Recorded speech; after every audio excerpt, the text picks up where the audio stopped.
Ini menarik Pak, kita menjelang akhir tahun, jadi CNBC Indonesia pengen nanya langsung Pak ke Kemenko Perekonomian mengenai stimulus-stimulus yang dikerahkan oleh Kemenko Perekonomian untuk melancarkan libur Nataru ya masyarakat Indonesia. Karena kan pemerintah baru saja menggulirkan stimulus tiket Nataru tentunya untuk menekan lonjakan harga dan juga ngejagain mobilitas masyarakat ya Pak ya selama liburan itu. Nah kira-kira proyeksi kebijakan ini bisa mendorong konsumsi rumah tangga sebesar apa? Itu pertama. Dan BUMN transportasi yang menjadi pilar utama dalam implementasi nanti perannya seperti apa Pak? Silakan. Terima kasih Mbak Safrina. Jadi program yang disampaikan Pak Menko kemarin itu bagian dari upaya kita untuk mencapai target 5,2 overall tahun di 2025 gitu average ya. Average ya, overall tahun 5,2 gitu.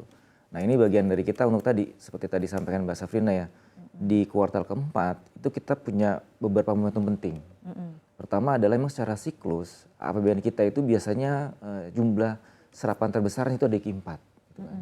Kemudian di kuartal keempat itu juga biasanya ada momen Nataru ya. Betul, Natal dan Tahun Baru plus liburan anak-anak sekolah. Gitu ya. Nah effort ini yang coba kita desain untuk tadi ya bagaimana di kuartal keempat itu pertumbuhan ekonomi terakselerasi. Maka kita desain pertama tadi ya. Tadi belanja APBN tentu yang reguler itu kita dorong terus sampai targetnya Pak Menko tadi yang 95%. Kemudian juga kita di samping belanja KL, kita juga punya yang namanya program tadi ya BLT tambahan. Ini nilainya cukup besar. Di Q4 ini kita harapkan tergelontor 31 triliun. Kemudian kita juga punya bantuan pangan gitu ya. Plus tentu ada program bansos reguler. Jadi uangnya ini kita dorong nih ke masyarakat gitu ya. Kemudian memanfaatkan momentum tadi, kita juga pengen mobilitas ini betul lancar nih. Makanya kemudian tadi untuk mendorong masyarakat bepergian gitu ya, untuk meningkatkan mobilitas, kita desain. Mulai dari kereta api, kemudian angkutan laut, kemudian diskon tarif angkutan udara, serta penyeberangan. Harapannya tadi tuh ya, uangnya ada, masyarakat mau bergerak ya, dari satu titik lain untuk menciptakan mobilitas, kemudian tentu pada saat berjalan itu kan mereka akan mampir di suatu tempat gitu ya. Belanja. Makanya tadi di samping diskon tadi itu kita juga punya tadi program diskon untuk Harbolnas gitu ya. Jadi dari mulai uangnya, kemudian tiketnya, barangnya pun juga kita berikan diskon gitu ya. Ini yang kita harapkan menciptakan multiplier. Nah tentu bagian dari upaya itu kan kita mesti menyiapkan operatornya gitu. Betul, makanya Bapak. Kemudian kita juga bekerjasama dengan BP BUMN, Danantara untuk tadi menggerakkan BUMN kita yang memang punya jaringan, apakah di kereta api dengan KAI-nya, kemudian penyeberangannya ada ASDP, ada PT Pelni juga, kemudian juga dengan angkutan udara gitu ya.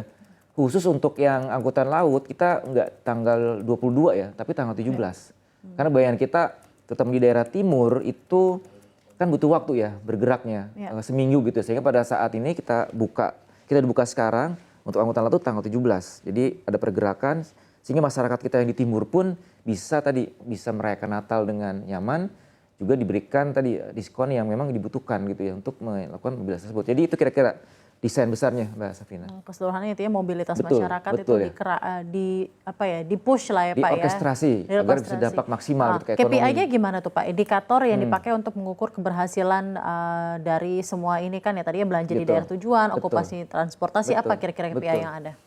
At the end kita harapkan tadi target overall tahun di 2025 sesuai itu dengan target pemerintah yaitu 5,2. Kenapa Kak? Pada saat kita menggerakkan ya, Pak, ini, betul, at the end seperti itu gitu ya.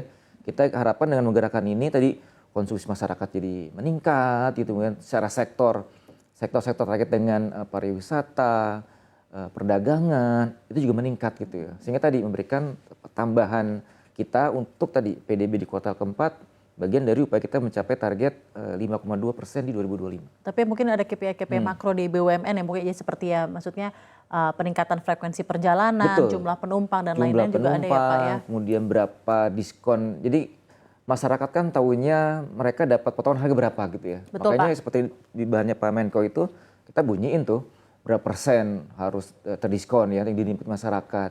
Jumlah penumpangnya berapa gitu ya. Itu yang bagian nanti kita evaluasi ya. Tidak hanya untuk yang Q4 tapi mungkin untuk pada saatnya misalnya untuk di tahun depan. untuk tetap bisa lebih efisien, lebih efektif. Tentu fiskal akan jadi pertimbangan utama kita juga gitu ya, Oke. beban APBN. Kira-kira Pak, koordinasinya seperti apa dengan BUMN yang Iya. akan menjadi pelaksana Iya. Kegiatan ini gitu ya. ya kegiatan ini? Iya. Sejauh mana nih kira-kira apa namanya KAI, PELNI, pengelola bandara jadi pilar utama pelaksanaan stimulus ini, dan gimana koordinasi yang sudah terjalin nih Pak persiapan Nataru ini? Jadi waktu kita mendesain ini, kita dari awal mengajak serta semua KL yang terkait gitu ya. Misalnya Kemenhub sebagai leading sektor di sektor perhubungan ini, kemudian juga Kementerian Keuangan sebagai, karena tadi ini kan pakai anggaran gitu ya. Betul. Kemudian juga BPBUMN atau dulu Kementerian BUMN gitu ya, dan tentu dari antara gitu. Jadi semua KL yang memang punya otoritas untuk bisa memberikan approval terhadap program ini itu kita undang, kita ajak serta gitu ya. Berapa tadi target diskonnya, berapa target penumpangnya, dari situ kita hitung gitu kan. Berapa kebutuhan anggaran untuk ini yang harus di-approve oleh Kementerian Keuangan. Dari situ kita juga simultan diskusi dengan teman-teman operator gitu ya. Kira-kira trayek mana atau rute mana yang bisa kita gunakan untuk menggerakkan atau melakukan aktivitas ini. Karena tadi bayangan kita kan mobilitas ini itu related dengan arah atau kegiatan mobilitas masyarakat. Sehingga dengan KAI misalnya kita diskusi dari total ketersediaan anggaran yang ada, rute-rute mana nih yang perlu kita biayain gitu ya. Harapannya tadi itu mengarahkan teman-teman masyarakat kita untuk ke daerah pariwisata. Dengan ASDP juga sama, kesiapan armadanya, kemudian rutenya, berapa lama kita harus bergerak dan seterusnya. Dengan PLNI dan operator juga sama ya, untuk angkutan udara terutama gitu ya. Di angkutan udara malah kita melibatkan banyak operator tuh, ada afturnya, ada operator penerbangannya gitu ya, ada bandaranya gitu. Ini kita libatkan semua dari awal sehingga kita punya satu pemahaman yang sama, punya satu IQ yang sama punya tadi ini harapannya bisa berjalan dengan lancar gitu ya. Kira-kira Pak kalau sudah disampaikan kepada BUMN pelaksana, bisa nggak disampaikan Pak mungkin kepada kami juga gitu untuk lebih jelas bayangannya. Kebijakan operasional apa yang kira-kira sudah disiapkan BUMN tersebut untuk mengelola lonjakan permintaan? Ekspektasinya kan ada lonjakan permintaan ya Pak ya. Sementara untuk ya tentunya menjaga keselamatan nih Pak, pasti. kualitas layanan dan tarif juga biar tetap di range yang aman. Pertama pada saat misalnya pada saat kemarin anggarannya udah tersedia, regulasi udah tersedia, yang kita minta dari teman-teman BUMN adalah tolong ini bisa disosialisasikan kepada masyarakat. Dan itu harus clear gitu ya. Tanggal berapanya, kemudian berapa dapat diskonnya gitu ya. Itu juga harus clear. Karena target kita tadi di periode 22 sampai dengan 10 untuk non laut itu masyarakat tuh udah bisa berpergian dengan tarif diskon. Jadi sosialisasi itu yang pertama kita tekankan ke teman-teman di BUMN gitu ya. Yang kedua tadi tentu keamanan, kenyamanan dan seterusnya itu jadi bagian yang juga kita minta jaga gitu ya. Itu bagian dari nanti evaluasi pada saat nanti pasca pelaksanaan dari program stimulus ini gitu, Mas Vin.